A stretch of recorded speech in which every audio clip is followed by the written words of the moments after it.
سید الشہداء امام حسین رضی اللہ تعالی عنہ کی یاد میں شریف اجتماع ہے۔ اللہ کریم ہم سب کی حاضری اپنے دربار میں قبول فرمائے۔ علامہ حسن رضا بریلوی علیہ الرحمہ ارشاد فرماتے ہیں، علی کے پیارے خاتون نے جنت کے جگر پالے، علی کے پیارے خاتون نے جنت کے جگر پائے، زمین سے آسمان تک دھوم ہے ان کی سیادت کی، زمین سے آسمان تک دھوم ہے ان کی سیادت کی، شہید ناز کی تفریح زخموں سے نہ کیوں کر ہو، شہید ناز کی تفریح زخموں سے نہ کیوں کر ہو، ہوائیں آتی ہیں ان کھڑکیوں سے باغ جنت کی۔ اس کا مطلب یہ ہے کہ شہید کے جسم پر جو زخم لگتے ہیں، جو سوراخ اور ہول بن جاتے ہیں، فرماتے ہیں ان سوراخوں سے اور ان زخموں سے شہید کو خوشی ہوتی ہے۔ کیوں؟ اس لیے کہ ان کھڑکیوں سے جنت کی خوشبو آتی ہے اور جنت کی ہوائیں آتی ہیں۔ شہید ناز کی تفریح زخموں سے نہ کیوں کر ہو، ہوائیں آتی ہیں ان کھڑکیوں سے باغ جنت کی۔ اور یہ شعر بہت اہم ہے۔ سرے بے تن تن آسانی کو شہر طیبہ میں پہنچا، سرے بے تن تن آسانی کو شہر طیبہ میں پہنچا، تنے بے سر کو سرداری ملی ملک شہادت کی۔ یعنی سرے بے تن امام حسین کا سر بغیر جسم کے کہاں پہنچا؟ شہر طیبہ میں، کوفہ سے شام اور شام سے مدینہ۔ فرماتے ہیں سرے بے تن بغیر جسم کا سر، جسم تو کربلا میں، اور سر بغیر تن کے، تن آسانی کو یعنی جسم کو آرام دینے کے لیے وہ سر بغیر تن کے خاک طیبہ میں پہنچا۔ اور پھر آگے فرماتے ہیں وہ تن یعنی وہ جسم جو کربلا میں ہے، فرماتے ہیں وہ اگرچہ بغیر سر کے ہیں مگر اسی تن کو اللہ نے ملک شہادت کی سرداری عطا فرمائی۔ سرے بے تن تن آسانی کو شہر طیبہ میں پہنچا، تنے بے سر کو سلطانی ملی ملک شہادت کی۔ اور علامہ حسن رضا بریلوی نے بڑی پیاری بات لکھی، فرماتے ہیں حسن سنی ہیں، حسن سنی ہیں، پھر افراط و تفریط اس سے کیوں کر ہو۔ افراط اور تفریط کہتے ہیں حد سے بڑھ جانا یا حد سے گھٹ جانا، حد سے بڑھا دینا یا حد سے گھٹا دینا۔ فرماتے ہیں حسن سنی ہیں، پھر افراط و تفریط اس سے کیوں کر ہو، ادب کے ساتھ رہتی ہے روش ارباب سنت کی، ادب کے ساتھ رہتی ہیں روش ارباب سنت کی۔ یعنی ہم رافضی و شیعوں کی طرح حد سے بڑھانے والے بھی نہیں، اور ہم خارجی و وہابیوں کی طرح حد سے گھٹانے والے بھی نہیں۔ ہماری تو سیدھی سڑک ہے جنت تک پہنچنے والی راہ مستقیم۔ فرماتے ادب کے ساتھ رہتی ہیں روش ارباب سنت کی۔ دوستان محترم، کربلا کے حوالے سے آپ نے محب گرامی مولانا ایوب اشرفی صاحب سے یقیناً بہت کچھ سنا ہوگا، اور میں ان چیزوں کو دہرانا نہیں چاہتا۔ میں یہاں چند باتیں صرف آپ کی خدمت میں عرض کرنا چاہتا ہوں، اور وہ باتیں کربلا کے بعد سے جن کا تعلق ہے۔ حضرت سید الشہداء امام حسین رضی اللہ تعالی عنہ آپ کربلا تشریف لے گئے اور وہاں پر آپ نے خاندان بنی ہاشم کے افراد بھی اور اپنے ساتھ آئے ہوئے جانثار بھی، حتیٰ کہ آپ نے اپنی بھی شہادت اللہ کی راہ میں پیش فرمائی۔ امام حسین رضی اللہ تعالی عنہ کو جن ظالموں نے بے دردی کے ساتھ شہید کیا، اللہ کے رسول علیہ الصلوۃ والسلام اس پر سخت ناراض ہیں، اور اللہ کے رسول علیہ الصلوۃ والسلام نے اس پر اپنی ناراضگی کا اظہار بھی فرمایا۔ آپ یاد کریں اس وقت کو جب جنگ بدر لڑی گئی اور 70 کافر قتل ہوئے اور 70 قید ہوئے، اور جو قیدی بن کر کے آئے تھے ان میں ہمارے نبی علیہ السلام کے چچا حضرت عباس بھی تھے، جنہوں نے اس وقت اسلام کا اظہار نہیں کیا تھا۔ تو اللہ کے رسول علیہ السلام نے اور آپ کے صحابہ نے جن کو قیدی بنایا تھا ان میں حضرت عباس بھی تھے۔ اللہ کے رسول علیہ السلام نے جن لوگوں کو باندھ کر رکھا تھا ان میں رات کو سرکار نے حضرت عباس رضی اللہ تعالی عنہ کے کراہنے کی آواز سنی، یعنی ان کو جگڑا گیا تھا، باندھا گیا تھا۔ تو اللہ کے رسول علیہ السلام کو ان کے کراہنے کی آواز سنائی دی، تو اللہ کے رسول علیہ السلام فرماتے مجھے رات بھر نیند نہیں آئی، مجھے میرے چچا عباس کے کراہنے کی اتنی تکلیف ہوئی کہ مجھے رات بھر نیند نہیں آئی۔ تو وہ چچا اس وقت تو انہوں نے اسلام کا اظہار بھی نہیں کیا تھا، ان کی اتنی تکلیف کہ بس انہیں باندھا گیا ہے، ان کے کراہنے کو اللہ کے رسول علیہ السلام نے اتنا ناپسند کیا کہ سرکار کو رات بھر نیند نہیں آئی۔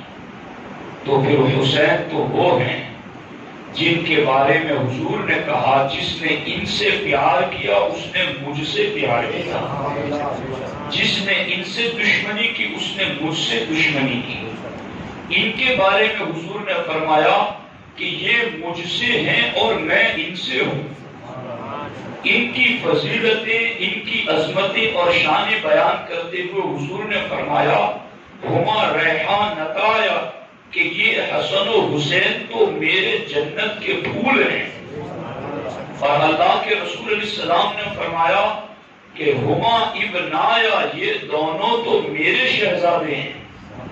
اور اللہ کے رسول علیہ السلام نے ان دونوں کو اپنے نجیب اور نقیب قرار دیا کہ یہ میرے نجیب بھی ہیں اور میرے نقیب بھی ہیں۔ تو پھر ان کو تو صرف زنجیروں کے ساتھ باندھا نہیں گیا، بلکہ انہیں بھوکا پیاسا رکھ کر کے ظالموں نے شہید کیا۔ اس پر اللہ کے رسول علیہ السلام کس قدر ناراض ہیں، میں اس کو صحیح حدیثوں سے آپ کی خدمت میں پیش کرنا چاہتا ہوں۔ اور یہ حدیث جو میں پڑھ رہا ہوں یہ مشکاۃ شریف میرے سامنے موجود ہے، اور یہ حدیث جامع ترمذی میں بھی موجود ہے، اور دلائل النبوت میں بھی امام بیہقی نے اس حدیث شریف کو ذکر کیا ہے۔ وہ کیا ہے؟ حضرت عبداللہ ابن عباس رضی اللہ تعالی عنہما فرماتے ہیں رأیت النبی صلی اللہ تعالی علیہ وسلم فیما یری النائم ذات یوم بنصف النہار۔ حضرت عبداللہ ابن عباس رضی اللہ تعالیٰ عنہ فرماتے ایک دن ٹھیک دوپہر کے وقت میں نے اللہ کے رسول علیہ السلام کو خواب میں دیکھا۔ اور یاد رکھنا اللہ کے رسول علیہ السلام فرماتے ہیں من رآنی فی المنام فقد رآنی فإن الشیطان لم یتمثل بی۔ سرکار فرماتے جس نے مجھے خواب میں دیکھا اس نے بالیقین مجھے کو دیکھا، اس لیے کہ شیطان خواب میں بھی میری مثال نہیں بن سکتا، شیطان خواب میں بھی میری مثال نہیں بن سکتا۔ اب وہ لوگ تو پھر شیطان سے بھی آگے بڑھ گئے نا جو اپنے آپ کو نبی کی مثل کہتے ہیں۔ اب میں نہیں کہہ رہا آپ کو کہ کون مثل کہہ رہے چونکہ آپ سمجھ رہے ہیں، تو شیطان جو سب کو گمراہ کرتا ہے وہ جب نبی کی خواب میں مثال نہیں بن سکتا تو کوئی جیتے جاگتے چلتے پھرتے مثال کیسے بن جائے؟ تو جس نے مجھے دیکھا اس نے مجھے کو خواب میں دیکھا ہے۔ اب حضرت عبداللہ ابن عباس فرماتے میں نے دیکھا حضور کو، کس حال میں دیکھا؟ اشعث اغبرا، کہ اللہ کے رسول علیہ السلام کی مبارک اور پاکیزہ زلفیں بکھری ہوئی ہیں، اغبرا، اور مٹی میں، یہاں اعلیٰ حضرت کے جملہ میں ذکر کرنا چاہتا ہوں کہ اگر گرد کپڑوں میں لگ جائے تو پھر ان کپڑوں کو میلا ہی تو کہا جاتا ہے۔ تو پوچھا گیا سرکار اعلیٰ حضرت سے کہ حضور کے کپڑوں پر گرد لگ جائے تو میلا کہنے کو ہمارا دل نہیں چاہتا، تو ہم کیا کہیں؟ تو اعلیٰ حضرت فرماتے ہیں خدا توفیق دے تو یہ کیوں نہ کہے کہ مٹی نے دامن رحمت میں پناہ لے رکھی ہے، خدا توفیق دے تو یہ کیوں نہ کہیں کہ مٹی نے دامن رحمت میں پناہ لے رکھی ہے۔ اشعث اغبرا، پاکیزہ زلفیں بکھری ہوئی ہیں اور گرد نے اللہ کے رسول علیہ السلام کی زلفوں میں پناہ لے رکھی ہے۔ یہ حالت جب دیکھی حضرت عبداللہ ابن عباس نے خواب میں تو دیکھا کہ بیدہ قارورۃ فیہا دم، کہ اللہ کے رسول علیہ السلام کی زلفیں اور یہ حالت ہے اور آپ کے ہاتھ میں ایک بوتل ہے، فیہا دم، اور اس بوتل میں خون ہے۔ تو میں نے کہا بھی ابھی انت و امی، میرے آقا میرے ماں باپ آپ پر قربان ہو جائیں، ما ھذا، یہ کیا چیز میں دیکھ رہا ہوں؟ قال، تو اللہ کے رسول علیہ السلام نے فرمایا ھذا دم الحسین و اصحابی، اس بوتل میں حسین اور حسین کے ساتھیوں کا خون ہے۔ وَلَمْ أَزَلْ أَلْتَقِطُهُ مُنْذُ الْيَوْمِ، اور میں آج پورا دن اس خون کو اپنے بوتل میں جمع کرتا رہا۔ حضرت عبداللہ ابن عباس رضی اللہ تعالیٰ عنہ فرماتے ہیں فَأُحْصَى ذَلِكَ الْوَقْتِ فَأَجِدُ قُتِلَ ذَلِكَ الْوَقْتِ، فرماتے ہیں فَأَحْصَى، میں نے شمار کیا، میں نے گنا، اور میں نے اس کی تشریح میں پڑھا کہ تقریباً 24 دن کے بعد آپ کو اصل واقعے کی خبر پڑی کہ امام حسین کربلا میں شہید ہوئے، لیکن اس سے پہلے آپ کو جس دن امام حسین شہید ہو اسی دن خواب میں حضور نے بتایا۔ تو حضرت عبداللہ ابن عباس فرماتے ہیں کہ جس وقت ٹھیک دوپہر کو میں نے حضور کو خواب میں دیکھا اور حضور علیہ السلام نے مجھے یہ بتایا تو میں نے وہ وقت یاد رکھ لیا، اور پھر جب بعد میں مجھے خبر پہنچی تو مجھے پتا چلا حضور اسی وقت میرے خواب میں آئے تھے جس وقت حضور حضرت امام حسین رضی اللہ تعالیٰ عنہ کی شہادت گاہ پر موجود تھے۔ یہ صحیح حدیث ہے، ترمذی شریف میں بھی اور مشکوٰۃ شریف میں بھی۔ کربلا بیان کرنے کے ساتھ ساتھ ہمیں باتیں بھی سمجھنی چاہیے کہ کربلا حق اور باطل میں فرق کی جنگ ہے۔ اللہ کے رسول علیہ السلام ایک وقت کربلا کے میدان میں ہیں اور اسی وقت اللہ کے رسول علیہ السلام حضرت عبداللہ ابن عباس کے خواب میں ہیں۔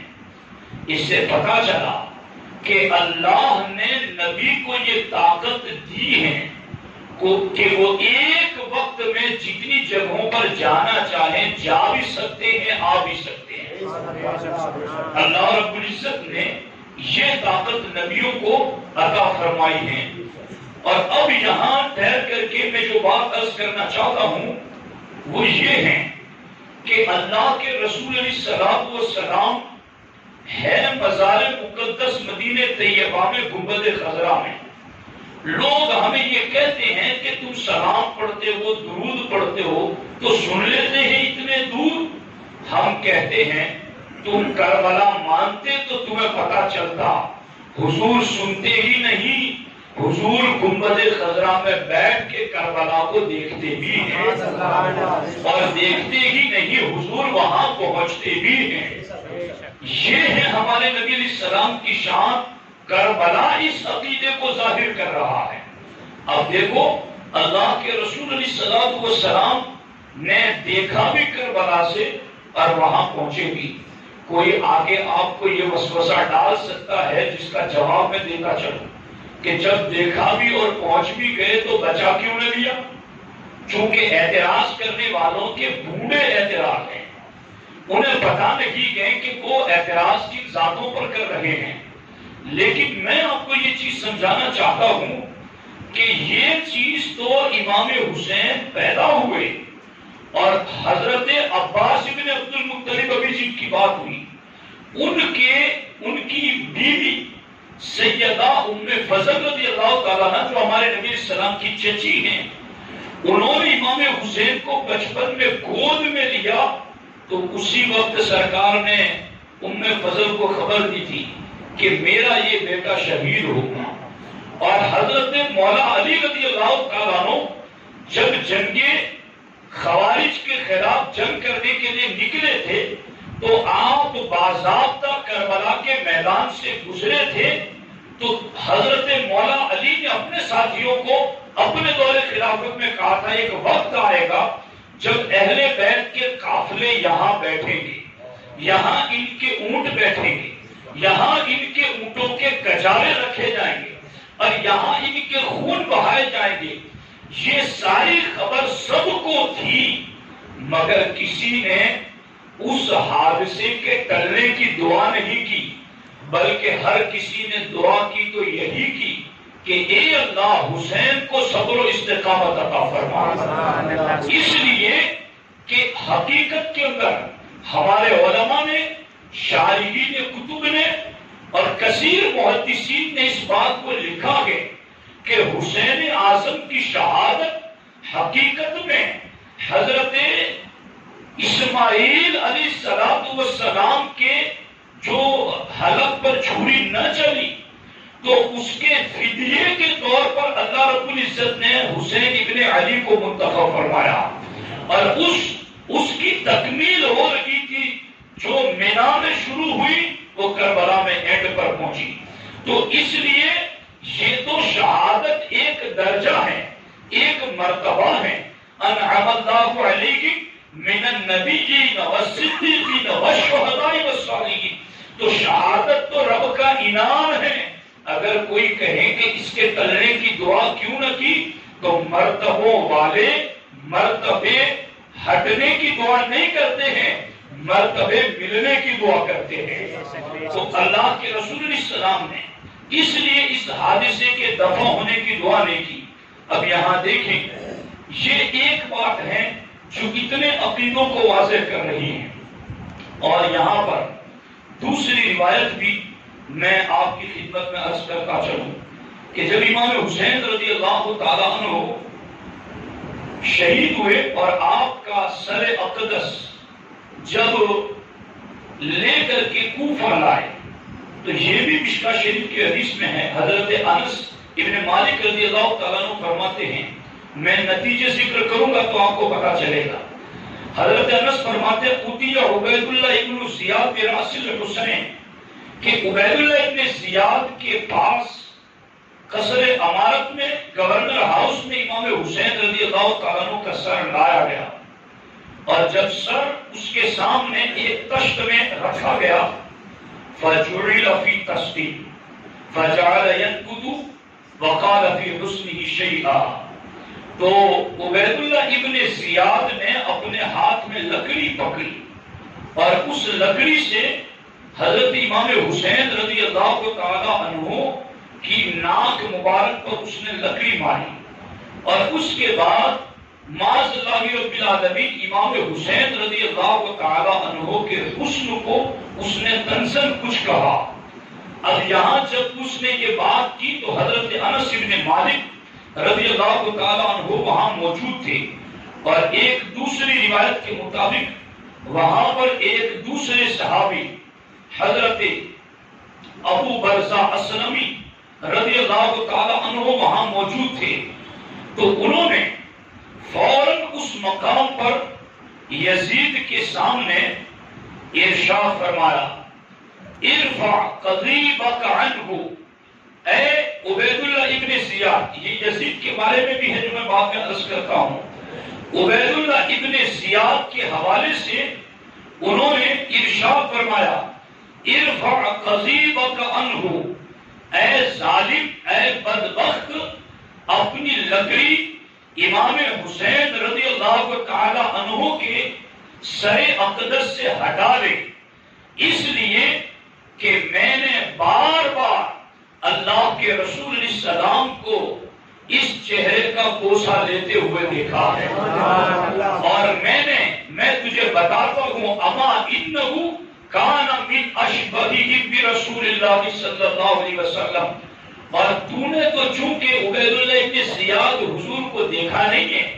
مگر میں نے دیکھا ہے، میں تجھے بتاتا ہوں کہ سب سے زیادہ حضور کے مشابہ اگر کوئی ہے تو وہ حسین ابن علی ہیں، ایک سینے تک مشابہ، ایک وہاں سے پاؤں تک، حسن سبتین ان کے جاموں میں ہے نیما نور کا، صاف شکل پاک ہے دونوں کے ملنے سے آیا، خط توأم میں لکھا ہے یہ دو ورقہ نور کا، معدوم نہ تھا سایہ شاہ ثقلین، اس نور کی جلوہ گاہ تھی ذات حسنین، تمثیل نے اس نور کے دو حصے کیے، آدھے سے حسن بنے آدھے سے حسین۔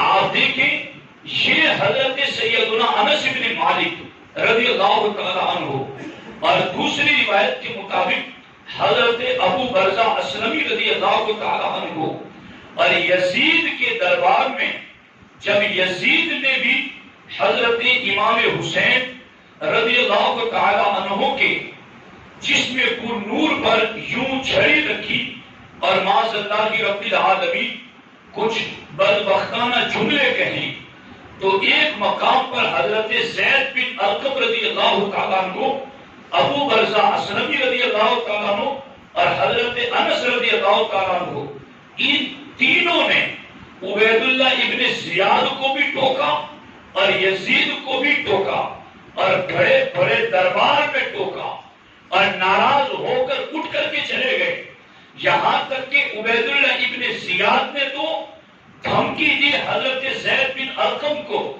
کہ تمہارے بڑھاپے کا لحاظ نہ ہوتا تو میں تمہیں قتل کروا دیتا۔ یہ ساری باتیں یہاں پر صحابہ کرام جانتے تھے کہ جب ان ظالموں نے اہل بیت اطہار کے پاکیزہ افراد کو قتل کر دیا تو حق بولنے پر ہمیں بھی نہیں چھوڑیں گی، مگر اس کے باوجود گورنر ہاؤس ہو یا دارالسلطنت ہو، عبید اللہ ابن زیاد کا دربار ہو یا پھر دارالخلافت یزید کا دمشق اور شام میں دربار ہو، ہر جگہ صحابہ کرام رضوان اللہ تعالی علیہم اجمعین نے اہل بیت اطہار کا مقدمہ لڑا اور اہل بیت اطہار کے حق میں آواز بلند کی ہے انہوں نے۔ یہ بات میں اس لیے بتانا چاہتا ہوں کہ آج رافضی اور شیعہ وہ صحابہ کرام پر الزام لگاتے کہ معاذ اللہ کی رب العالمین امام حسین رضی اللہ تعالیٰ عنہ کو انہوں نے ساتھ نہ دیا، حالانکہ عبداللہ ابن زبیر نے، عبداللہ ابن عباس نے اور سارے صحابہ نے امام حسین رضی اللہ تعالیٰ عنہ کو مکے میں رہنے کا مشورہ دیا، مگر باقیوں کو وہ پتہ نہیں تھا جو امام حسین کو پتا تھا کہ میرے حق میں اللہ کا فیصلہ کیا ہے۔ آپ اپنی منزل کی طرف بڑھ رہے تھے اور پتہ بھی نہیں تھا ابتدا میں کہ وہاں جنگ ہو جائے گی، چونکہ وہاں سے تو مسلم بن عقیل کا خط آیا تھا کہ یہاں 40,000 لوگوں نے میرے ہاتھ پر بیعت کر لی ہے، حالات ٹھیک ہے، آپ آ جائیں۔ تو اس لیے امام حسین رضی اللہ تعالیٰ وہاں چلے تھے۔ تو کوئی رافضی واقعہ شہادت کو پڑھتے ہوئے کسی صحابی پر طنز نہیں کر سکتا، کسی صحابی کے اوپر کوئی لفظ نہیں بول سکتا، اس لیے کہ صحابہ کرام نے تو علماء مولانا یوسف صاحب جانتے ہیں، حضرت عبداللہ ابن امیر حنظلہ رضی اللہ تعالیٰ عنہ امام حسین کی شہادت کے بعد جب یزید کے کرتوت جان گئے تو انہوں نے کیا کہا؟ حضرت سیدنا عبداللہ ابن امیر حنظلہ رضی اللہ تعالیٰ عنہ نے کہ ہم واللہ ما خرجنا علی یزید حتی خفنا، یہاں تک کہ حضرت عبداللہ ابن امیر حنظلہ کہتے ہیں کہ ہم خدا کی قسم یزید کے خلاف اسی وقت نکلے، خفنا، جب ہمیں ڈر لگنے لگا کہ اگر اب بھی ہم نہیں نکلے تو آسمان سے ہم پر پتھر برسنے لگیں گے۔ تو ہم نکلے اور پھر 10,000 صحابہ کرام نے اور تابعین نے مدینے میں یزید کے خلاف لڑتے ہوئے جانیں دی ہے۔ اسے بھی یاد کیا جانا چاہیے۔ تو کیا ہوگا یاد کریں گے تو باقیوں کو پتا چلے گا کہ یزید کے خلاف سب سے پہلے تو امام حسین نے جنگ لڑی ہے، اور بعد میں یزید کے کرتوت صحابہ اور تابعین کو پتا چلے تو انہوں نے بھی 10,000 کی تعداد میں اس ظالم کے خلاف لڑ کر کے اپنی جانوں کا نذرانہ پیش کیا ہے۔ جب یہ بات پیش کریں گے تو کسی رافضی کو مجال نہ ہو سکے گی صحابہ پر انگلی اٹھانے کی۔ تو ضرورت ہے کہ بات کمپلیٹ اور پوری بیان کی جائے۔ اب یہاں دیکھو، یہ تو ہو گیا رافضیوں کا رد، مگر اب میں چلوں گا خوارج کی طرف بھی، وہابیوں کی طرف بھی، کہ کربلا نے حق اور باطل میں فرق کر کے ہمیں کیا کچھ بتایا ہے۔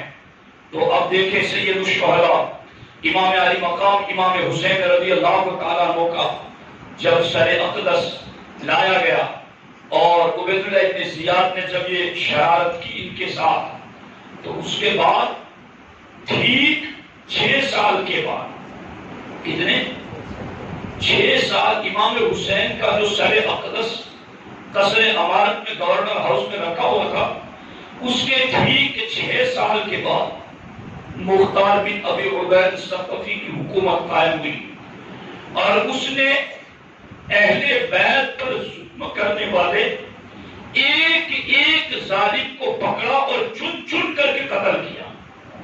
تو اس میں عبید اللہ ابن زیاد کو بھی پکڑا اور پکڑ کر اس کو قتل کیا گیا، اور قتل کر کے اس کے سر کو جب اسی دارالخلافت قصر عمارت گورنر ہاؤس میں لایا گیا تو وہ ٹھیک وہی دن تھا جس دن امام حسین کا سر لایا گیا تھا۔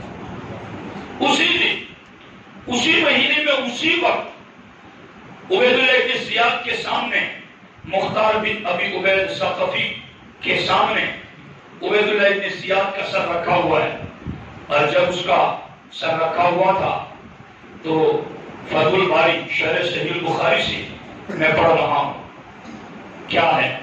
اللہ اکبر، دیکھو ان ظالموں کا انجام کیا ہو۔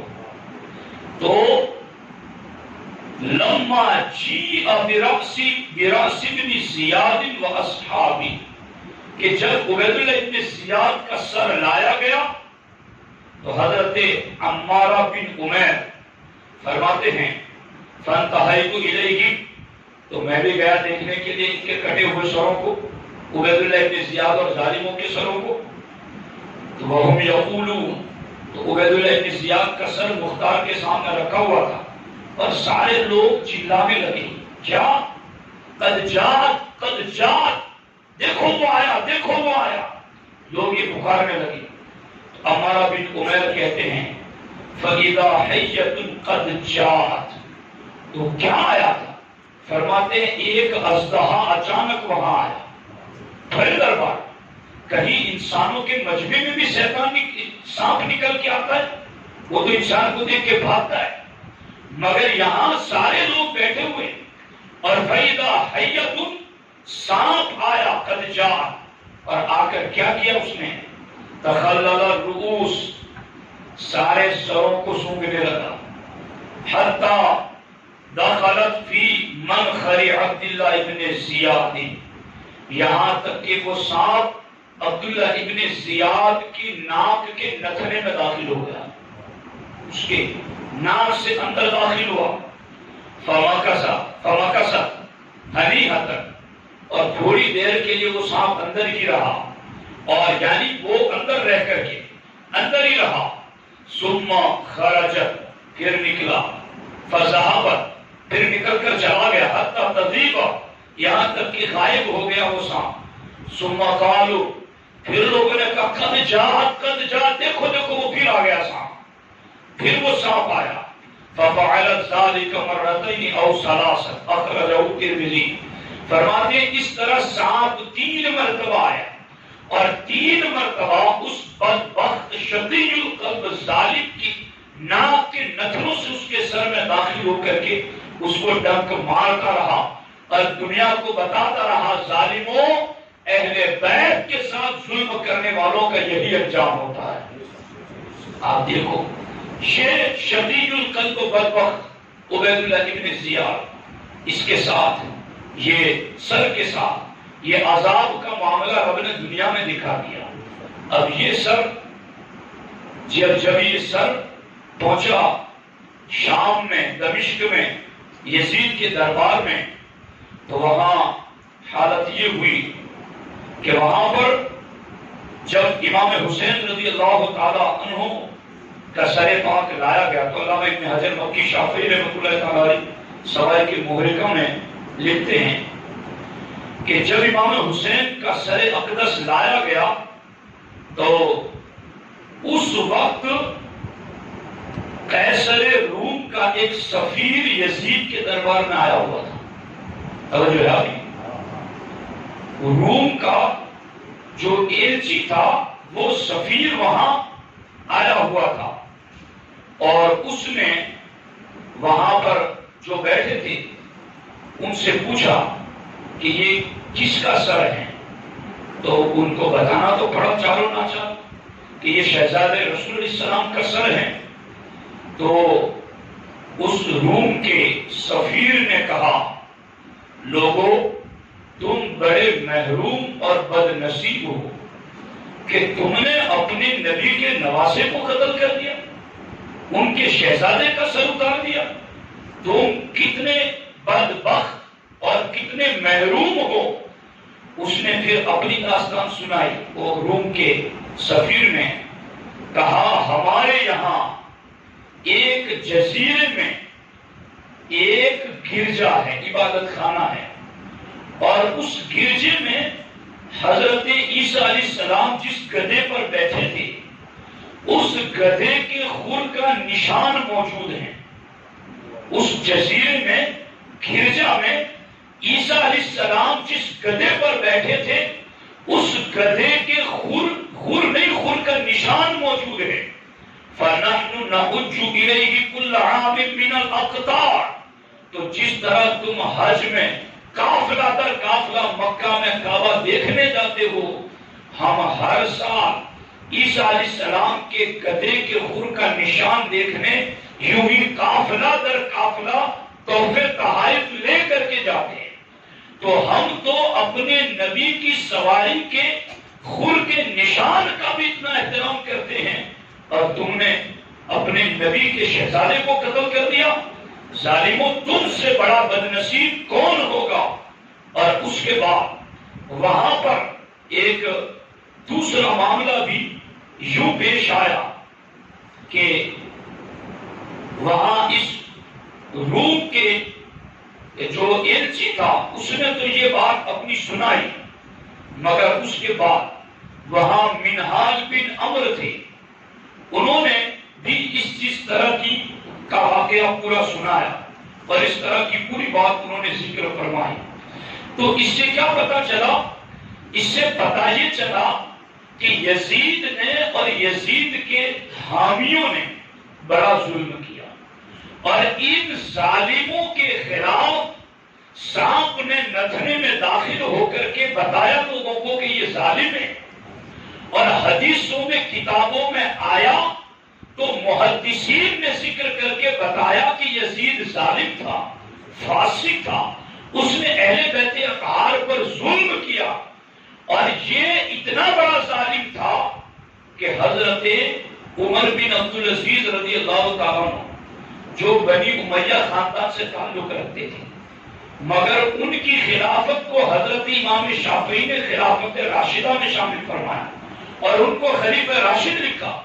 عمر بن عبدالعزیز کے سامنے کسی نے یزید کو امیر المومنین کہہ دیا، کسی نے یزید کو امیر المومنین کہہ دیا، تو عمر بن عبدالعزیز نے کہا اگرچہ یزید میرے خاندان کا تھا، مگر اس نے شہزادے رسول کے ساتھ جو ظلم کیا، اس نے حرم کو پامال کیا، صحابہ اور تابعین کے ساتھ جو سلوک کیا، اس نے جو حرمتیں پامال کی ہیں، اس کی وجہ سے وہ فاسق ظالم ہے، تو میرے پاس آ کر اس کو امیر المومنین کہہ رہا ہے۔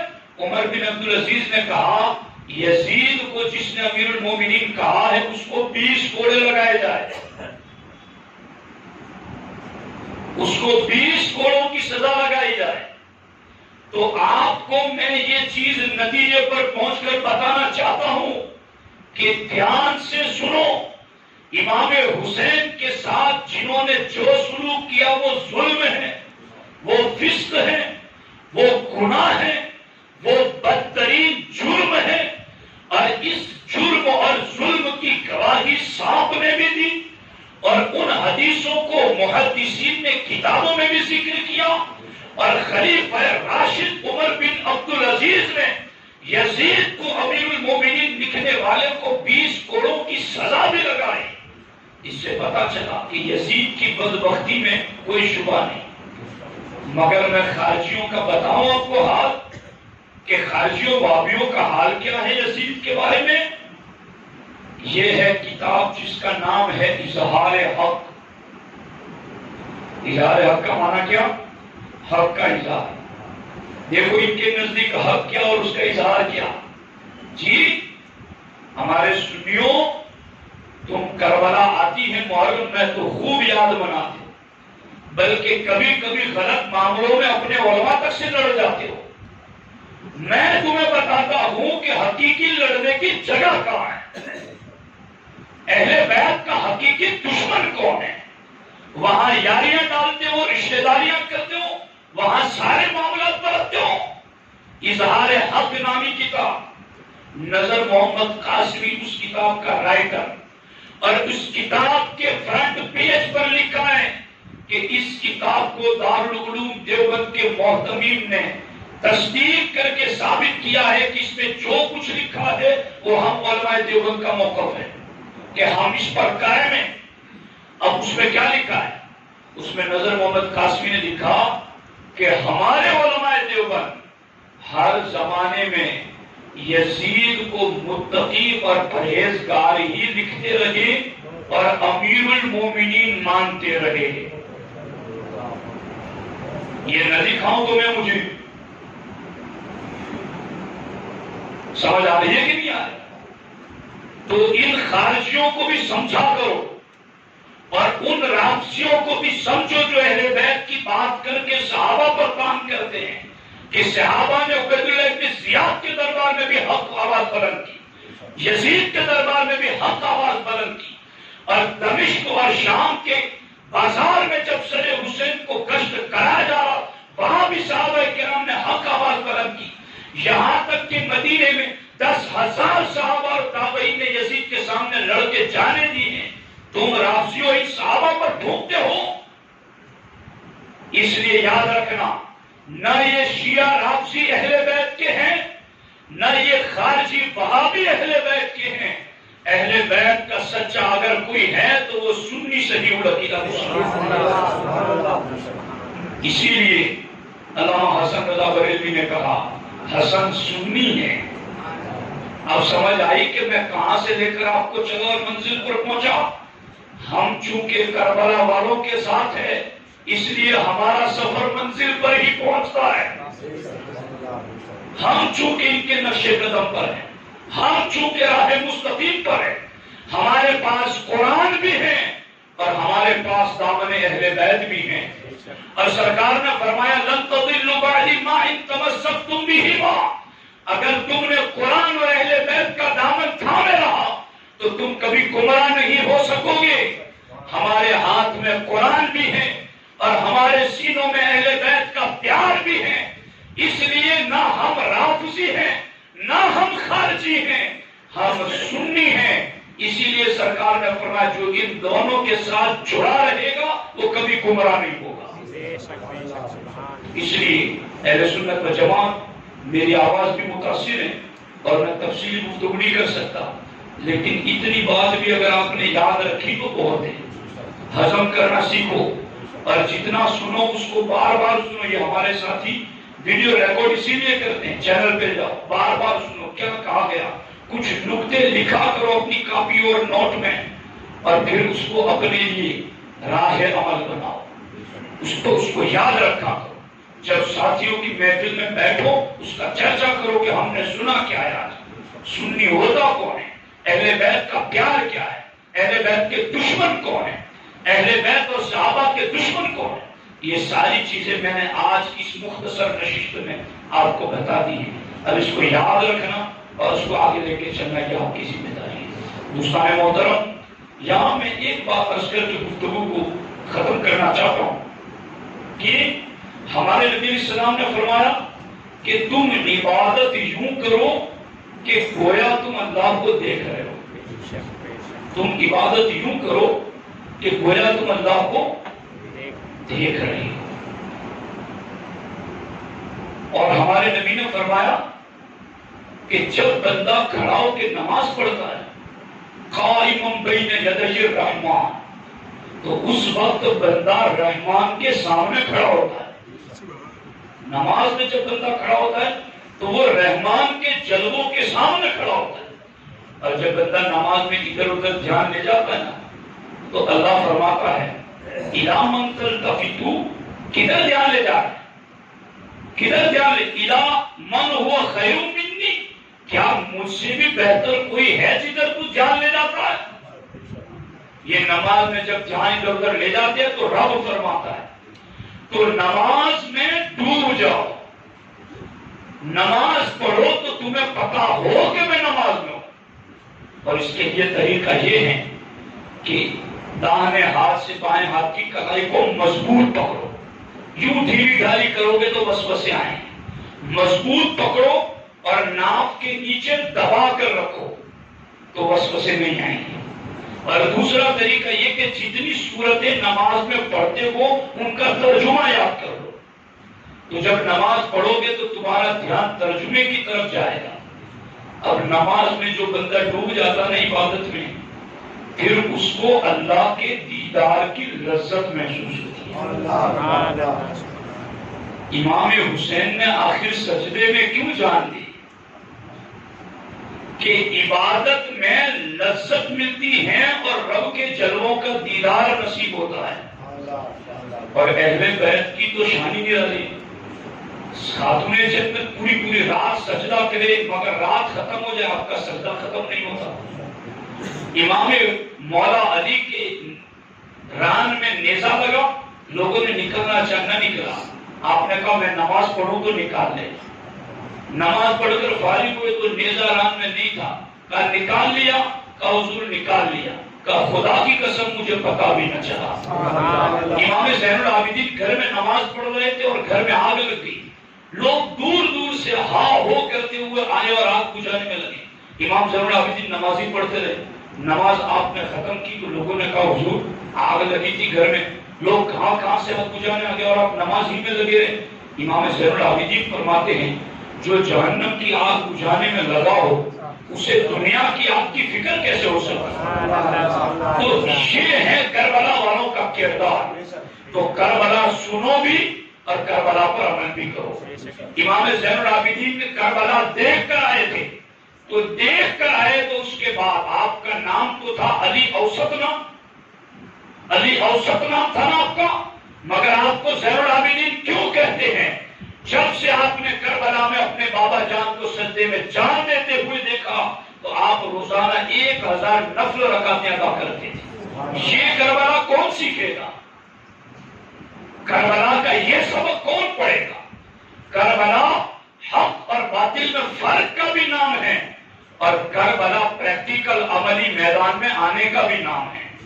امام حسین نے سجدے میں جان دے کر اپنے عاشقوں کو یہ پیغام دیا، میں جان دے رہا ہوں مگر سجدہ نہیں چھوڑ رہا ہوں، میرے ماننے والوں تم بھی سجدہ نہ چھوڑنا۔ اس لیے اہل سنت و جماعت حق باطل میں فرق بھی کربلا سے سیکھیں اور نماز کی ادائیگی بھی کربلا سے سیکھیں۔ اللہ کریم ان کے مراقب پر کروڑہا رحمتوں کا نزول فرمائے، اور اللہ ہمیں ان کی غلامی میں زندہ رکھے، اور اللہ انہی کی غلامی میں ہمیں موت نصیب فرمائے۔ السلام علیکم ورحمۃ اللہ۔